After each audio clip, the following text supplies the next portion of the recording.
So yeah, let's check those out. 1.1.3 Monsters. Crowd control sources. We have made various changes to monster abilities and elite affixes that apply crowd control effects, including code enhanced elites that attack in quick succession. Ghost Archer and Snake Brutes will no longer proc the code enhanced on every hit. But this was great! This was making the game hard! Come on, don't remove this! Now I have like no reason to put Topaz on my armor. I go with Ruby just for more effective life, right? Okay, I don't really agree with this. The game should be hard. Should not be for I don't know. I don't want to offend them, but this game should not be that much noob friendly. I don't know. Chilling wind will spawn overlapping walls less often. Again, same reaction. Stun ability from the cannibal Georgia can now be more easily avoided. Like how? They just jump on you and stun you. That's it. Increase the cooldown of the cold Goatman ice pillars. Same. Reduce the amount of chill applied from the cold spider attack. Yeah, because I remember they just hit you twice and you're frozen. Same reaction. Reduce the stun duration from the Nangari snake eyes. Oh no. No, this was the funny part. I mean, come on, just don't make the game that easy. I know it's not much of a difference, but if you have like a reduction on those, and I don't know, the stun from cannibal enemies can now be more easily avoided. Alright, and that's like twice. There it is. The stun ability and now the stun. I mean, that's pretty much the same thing. Other changes that reduce how often the player can be targeted by crowd control. No! I don't like this being changed because it's just stupid for players, to me at least it's stupid, for players to being able to apply such heavy crowd control on monsters and monsters not being able to fight back. I mean, those who complain about crowd control should go try PvP, especially on hardcore. Then you should definitely complain about it. I mean, it's beyond comparison. Monsters should be harder, tougher, so we can actually get some challenge and think of ways how to overcome this. Wasn't a problem before, and now it's gonna be super easy to handle those. They're just just walk around, click your delete screen skill button, and that's all. I mean, it's not challenging, it's not fun. I don't like this change at all. These changes are aimed at the player having less time being crowd controlled. Okay, that's good, but make it optional. Like, introduce some kind of ruthless, brutal mode where, for example, hardcore players like me, who like difficult, can just enable this if they want. That's the proper way to do it, I think. I'm pretty sure like no more than 10 people would want to play that, but anyway, it would be better to have it as an option. Death explosion from the fire enhanced monsters rises one less wave and deals 20% less damage. Okay, same thing. Don't make the game easy. It should not be easy. When was Diablo ever an easy game? Now what I'm gonna do, I'm just gonna walk around, spam one button and everything dies. Come on, just don't do this to me.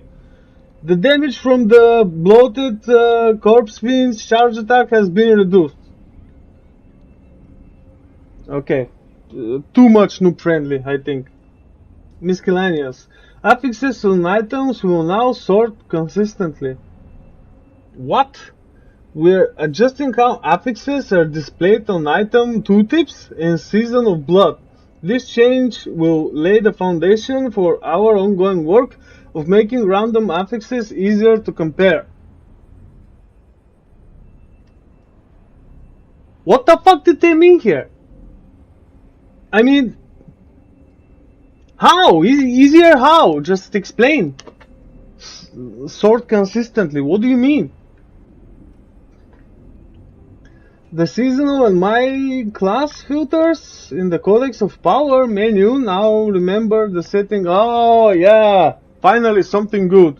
Okay, because I have to press this button every time, like press L3, then assign it, and you know, it's just annoying doing it every time. This will save me like half a second every time I go to the occultist, and I go there fairly often. So in the end, it's gonna save me maybe, I don't know, a minute per day or two. I don't know. It's good. Achievements, trophies, and challenges with shared unlock criteria across platforms now transfer via cross-platform progression. Alright, that's how it's supposed to be in the first place. Alright, bug fixes. Oh yeah, that's the funny part. Fixed an issue where the shadow clone provided by the cage heart of trickery displayed an improper tooltip in fields of hatred. Okay. Fixed an issue where the crowd control effects could be applied to the shadow clone from the cage heart of trickery and then carried over to the player. Yeah, that should not be happening.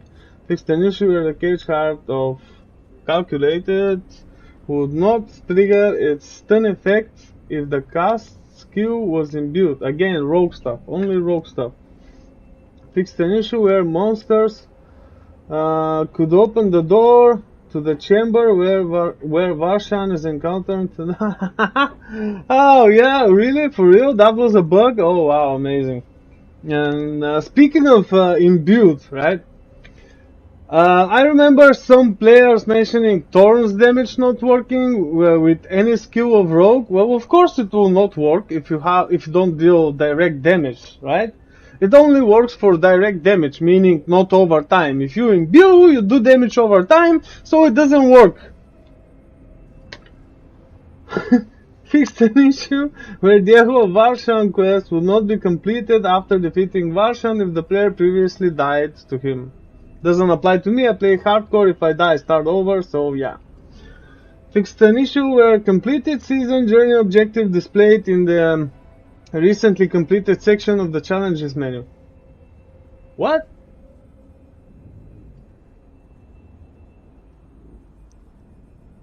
Displayed in the recent... Where is the verb? Fixed an issue where... Okay, where is the verb here? Where completed season journey objective displayed? Aha, okay. Displayed in the recently completed instead of... okay, now I get it.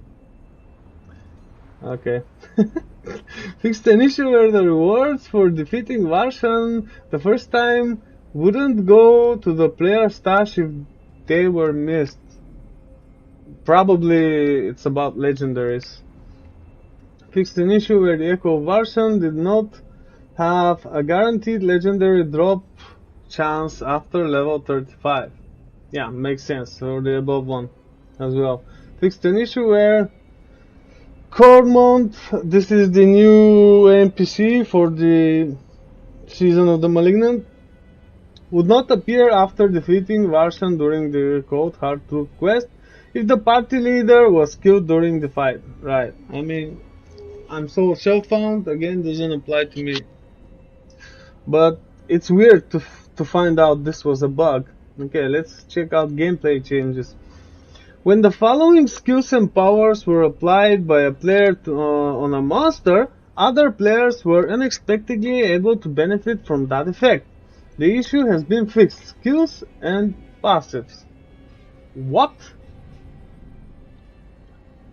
Well, come on, now you tell me that if I decrepify some monster, the other players would not benefit from this? That's just stupid.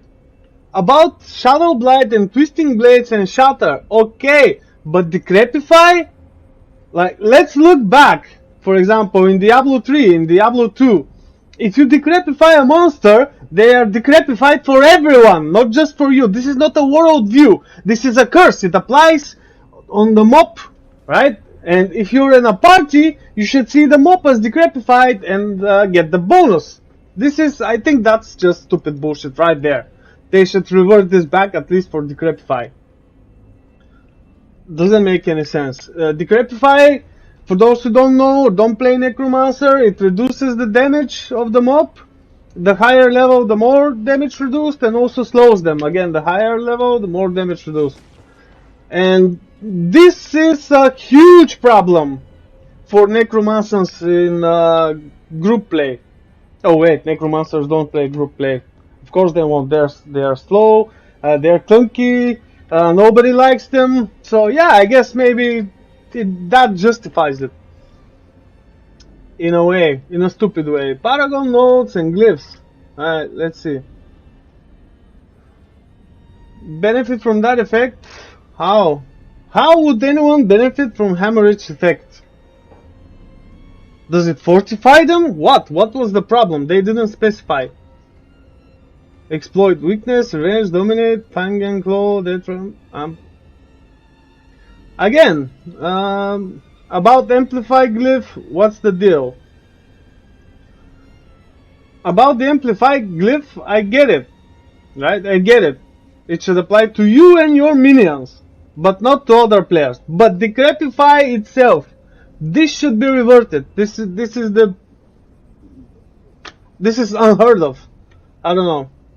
Fixed an issue where druid players' inventory could fill up with spirit blessings, blocking progression for quests that had items associated with them. Yeah, who cares?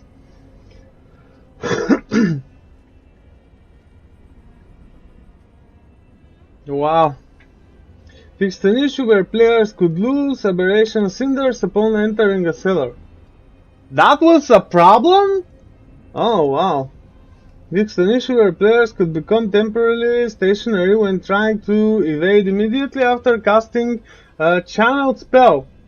Yeah, they should fix this for hemorrhage as well. It's some kind of animation lock, and it's not about only evade, it's about anything you want to do. Fixed an issue where treasure goblins did not drop a guaranteed legendary item when defeated between levels 15 and 40. Okay, that's good, I guess. Fixed an issue where multiple bosses were not guaranteed to drop legendary items at level 35 and beyond. Alright. User interface, what's there?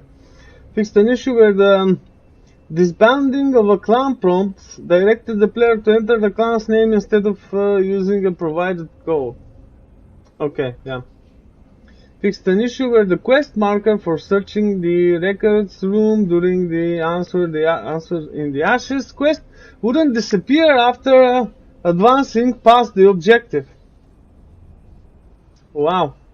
Fixed an issue where the Blessed Mother departed objective referenced the wrong name for the Echo of Haunted Dungeon. Echo of Hatred Dungeon. Okay, sorry. Okay, fixed an issue where progress notifications for untracked whispers could repeatedly display in the same update. Huh. I actually never had this. Miscellaneous. Alright, fixed an issue where mounted NPC could appear to be riding an invisible horse. Ghost horses. Yeah. Yeah. I had this a lot. The flying character thing, right? If you remember, I had like a couple of shorts about it. that was fun, right?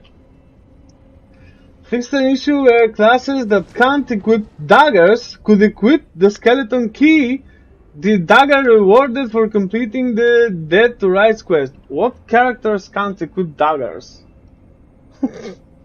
What? Fixed an issue where progression could be blocked during the Jewel of the East quest in co-op play.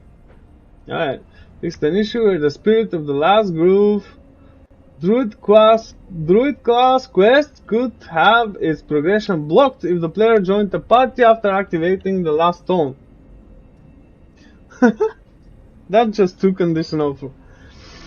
Fixed an issue where rogues could use concealment to skip A face of Echo of Lilith encounter. Yeah, finally. Finally that's fixed. They should also do it for the Necromancer's Bomb Prison.